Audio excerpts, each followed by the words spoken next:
Knygos anatomija. Paskutiniai vaikai. Teksto anatomija pagal Rebeką Uną. Pradžia. Man visada kibirkštis atskrieja iš toli. Tada pūkšt, tamsa, nieko nesimato, aš jas nešiojuosi. Tema rutuliojosi turbūt amžinai, atsispindėjo ir šeštadienyje, šiukšlių dieve, aš pakeisiu pasaulį, knygose. Ji sietina su klausimu be atsakymo. Ar mes, žmonės, esame neišmatuojamas gėris iš esmės? Kalbant apie žmonijos evoliuciją, kuri nėra lygi progresui, mes daugiau pastatom, negu sugriaunam. O jeigu mūsų nebūtų, ar viskas išnyktų? Anaiptol, viskas suklestėtų, kaip šventvagiška. Prisidėjo ir Stevo Katso animacinis filmukas Žmogus 2020-ieji, kurį rodau mokiniams. Jame gyvūnyje ir augalyje tiesiog šoka iš džiaugsmo, kad žmogaus nesimato jų akiratyje. Mes tikrai gyvename atkarpą. Savo edukacijoje vaikams esu rodžiusi nesykį. Vyniojame ilgą juostą, kelis kartus aplink sėdinčius vaikus. Tiek gyveno dinozaurai. 250 milijonų metų. Pirmieji žmonijos atstovai daugiausia iki 300 tūkstančių metų. Paimu metrą, kurį pribėgę palaiko 2 vaikai. Mes tikrai gyvename dar labai mažai ir įstengiame ypatingų būdų pakenkti patys savo. Metus iki parašydama žinojau pabaigą. Lengviausia man užrašyti istorijų pabaigas. Keliems pažįstamiems paaugliams išsiunčiau tuos keletą sakinių. Žemėje mūsų seniai nėra. Užtat žaliuoja miškai, veriasi oazės, tuoj pasirodys dinozaurai. Maniau, paaugliai nusimins, bet buvo priešingai. Jie buvo sužavėti. Pasiruošimas. Nieko negūglinau. Gal kažkiek apie Kilimandžarą, Tanzaniją, pasitikrinti, kur stūkso toks vulkaninis kalnų masyvas. Paskui net šoktelėjo širdis iš nuostabos. Perskaičiau, nes domiuosi evoliucinė istorija, kad pirmieji Homo sapiens atsirado Rytų Afrikoje prieš 200 tūkstančių metų. Kiti šiauriau Etiopijoje ir taip paplito po pasaulį. O mano knygoje žmonijos kelionė Afrikoje baigėsi. Vandenims užliejus Europos žemyną, į Tanzaniją sumigruoja žmonijos likučiai. Tikrai to protu nesudirigavau. Veikėjai. Mano kituose kūriniuose daug prototipų. Postscriptum. Nesitikėkit, kad rašytojas rašydamas apie jūs, rašo apie jūs. Viskas vis tiek yra rašytojo vaizduotė, išskyrus šį kūrinį. Šios knygos veikėjai atspindi vieną žmogų arba visą žmoniją. Vienas žmogus ir jo prisitaikymo kelias, regis, neišvengiamo galo akivaizdoje. Kartu tai savo emocijų atpažinimas ir priėmimas. Kaip žmogus reaguoja, kai atsiduria kelio atgal nėra atkarpoje. Žmonės, vaikai, reaguoja skirtingai. Vienas pyksta ir nori iškulti visiems langus, kitas skuba pridaryti gerų darbų. Nuo to nesidaro linksmesnis, tik labiau liūsta. Kitas pasineria į materializmą ir dar labiau apsiverčia šiukšlėmis, nes vis tiek, kas iš to? Kitas skuba įprasminti visą Žemės istoriją. Baisu išnykti, būtina pasirūpinti, kad apie mus žinotų kitų planetų atstovai. Skubėkime jiems palikti ženklų apie save. Leidykla nusprendė knygos vidaus neiliustruoti, galbūt siekdama ją pritaikyti ir suaugusiems, nes iš tiesų ši knyga yra ir jiems, o gal net pirmiausia jiems. Dėl to kaip ir nesiskundžiu. Taigi, išleista knyga turi tik Lenos Kliukinos kurtą viršelį. Tačiau rankraščio konkursams tekstą teikiau kartu su Eglės Gelažiūtės Petrauskienės iliustracijomis. Knygų mugėje vykusiame knygos pristatyme mane kalbino profesorė Danguolė Šakavičiūtė, o ekrane buvo rodomi Eglės piešiniai. Noriu išskirti Bają, Zigmundą, Janą, suaugusius pasakojimo veikėjus. Kadangi pasakojimas yra skirtas ne tik vaikams, bet ir suaugusiems, šie veikėjai, nors ir nepagrindiniai, labai ryškus. Baja – tai kaimo ramybė ir siela. Jos prototipas mano Indijoje sutikta močiutė, draugo mama, kuris skambina varpu mokykloje, kaukšėdama lazda nuveja nuo mūsų piktus šunis ir masažuoja kūdikius ir moteris. Molio trobelėje Torpoje, laipiodama ant manęs kojomis ir rankomis, padarė nuostabų nugaros masažą. Draugo mama mažytė, o Bają turėjau padidinti. Baja ramina Liudviką, maitina kaimynus, trešia baziliką. Juokiasi galingų balsu. Kadangi pati yra žmogus, nubėgusi prie kapo pasiguodžia, užtraukia pypkę. Janas savo asmeninę netektį išgyvenantis herojus. Jis piktas, sarkastiškas, tikras vienokojo Jano prototipas iš knygos Gandralizdis ant stogo. Jis užduoda esminį klausimą liūdnajam Liudvikui. Ko negali duoti sau? Ką tau duoda bazilikas? Tai svarbiausia man knygos vieta. Žmogus visad stipresnis negu manosi esas. Žmogus turi stiprybės ieškoti savyje.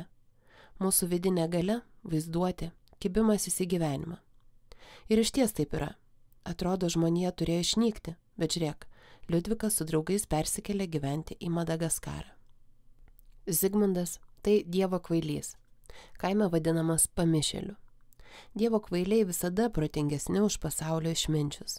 Virš ribų, išprotėję, bet kai jau pasakys žodį, nutvilkis iki kaulų smegenų. Mes turime Kaune Zigmundą. Jo visur pilna – bažnyčiose, prekybcentriuose.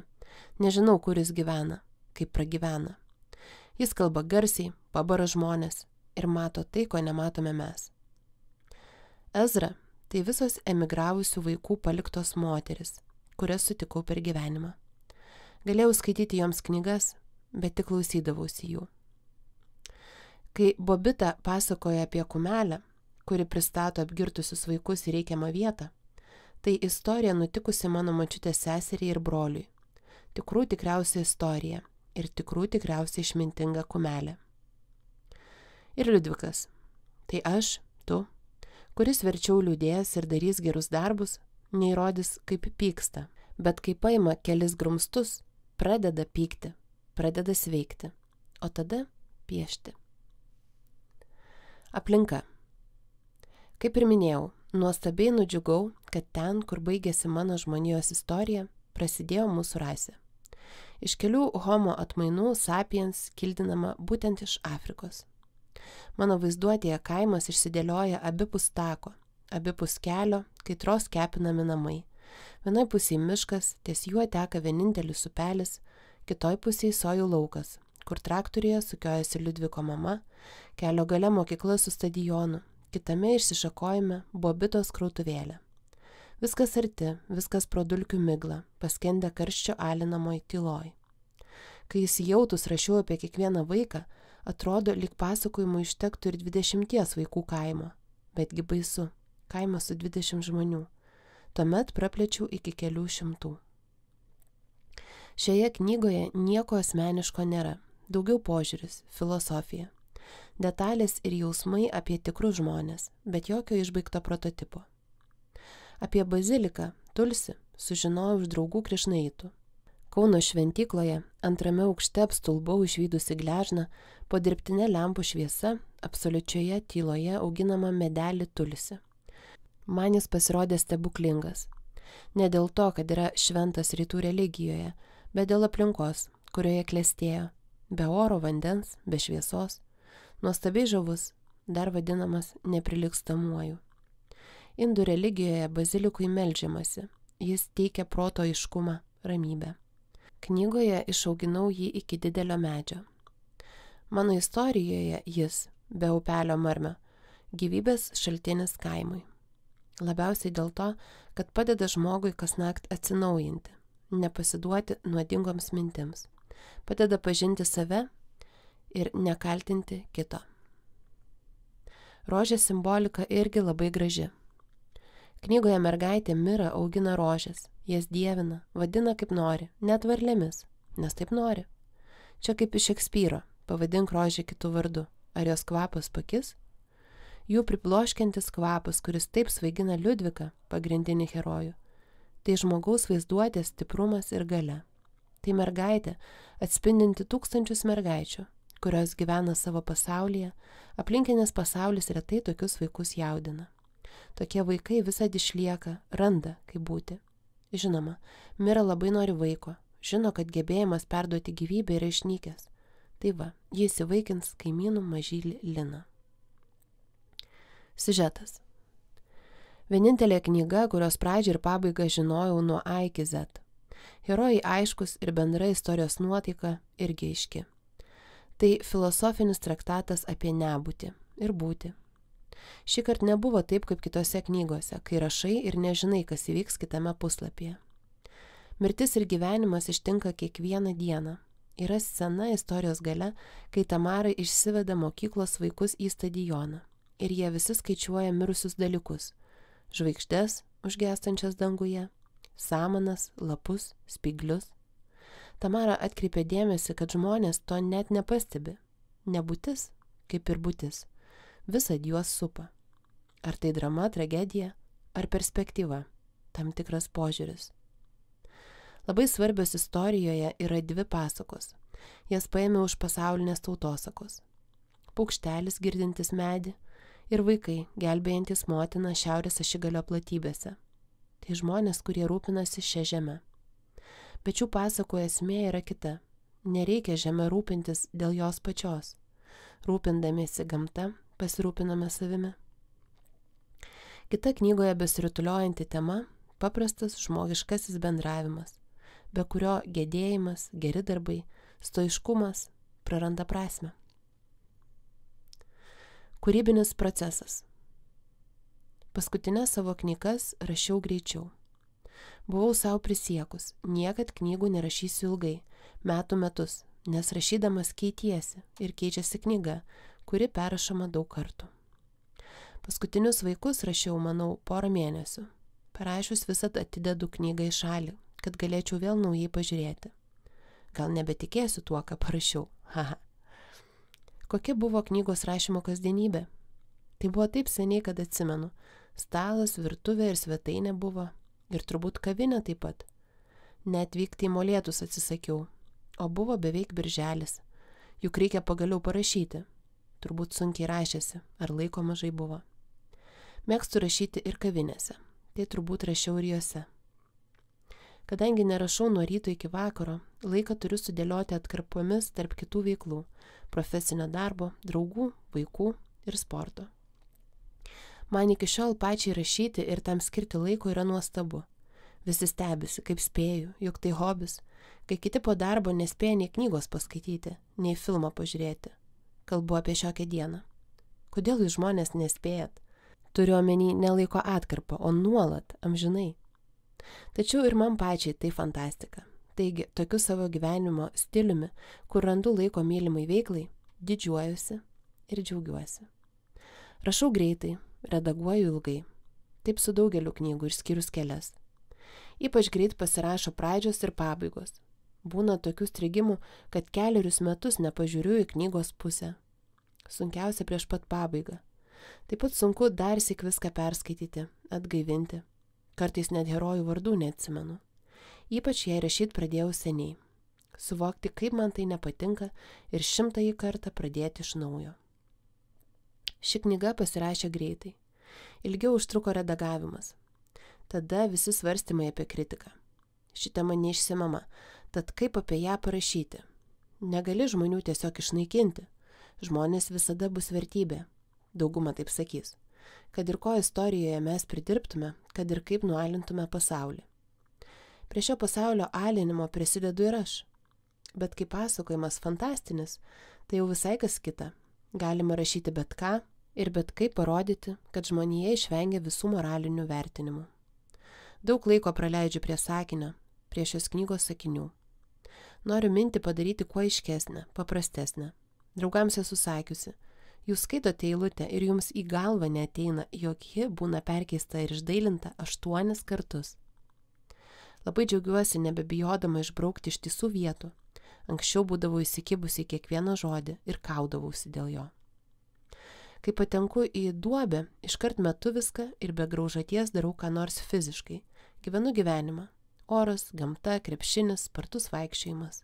Imuosi visų veiklų, kurios įpučia į smegenis daugiau deguonies. Visiškai leidžiu savo pamiršti kūrinį.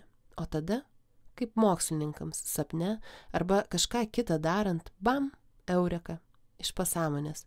Pamatai mintį, kurios niekaip neįstengiai pamatyti. Viršelio anatomija pagal Leną Kliukiną. Esu distopinių siužetų mėgėja, tad skaitant šį kūrinį galvoje pradėjo sproginėti kibirkštys. Kadangi istorija pasakojama iš vaikų perspektyvos, mums įprasto pasaulio pabaigą norėjau taip pat pavaizduoti vaiko akimis. Kartu vaikas, viršelėje žaidžiantis pasaulį, tampa to pasaulio pagrindiniu statytoju ir fantazuotoju. Dinozaurai irgi yra savotiška nuoroda į besikeičiantį pasaulį bei išnykimą, sistemos persitvarkymą. Siekiau šiltos, žaismingos, šiek tiek senoviškos ar nostalgiškos vaizdinės atmosferos, atspindinčios ilgesingą ir kartu šviesiai viltingą knygos tematiką. Prieš imdamasi darbo visada eskizuoju, kartais daugiau, kartais mažiau, bet dirbdama prie šio viršelio iš viso padariau gal porą eskizų tą pačią temą, tik skirtingais kampais. Nes būna, kad atsiranda ta idėja, kurios nesinori paleisti ir kuri mane pačią labiausiai intriguoja, o visos kitos nublanksta. Tai buvo ir šiuo atveju. Ačiū. Kalbino ir skaitė Kotryna Zylė. Projekto Namai Vaikų žemė. Projektą iš dalies finansuoja Lietuvos kultūros taryba. Garso įrašas darytas Vilniaus Adomo Mickevičiaus bibliotekos kūrybos laboratorijoje. Šios knygos, kūrėjų biografijas ir daugiau knygų anatomijų atrasite adresu knygukūrėjai.lt.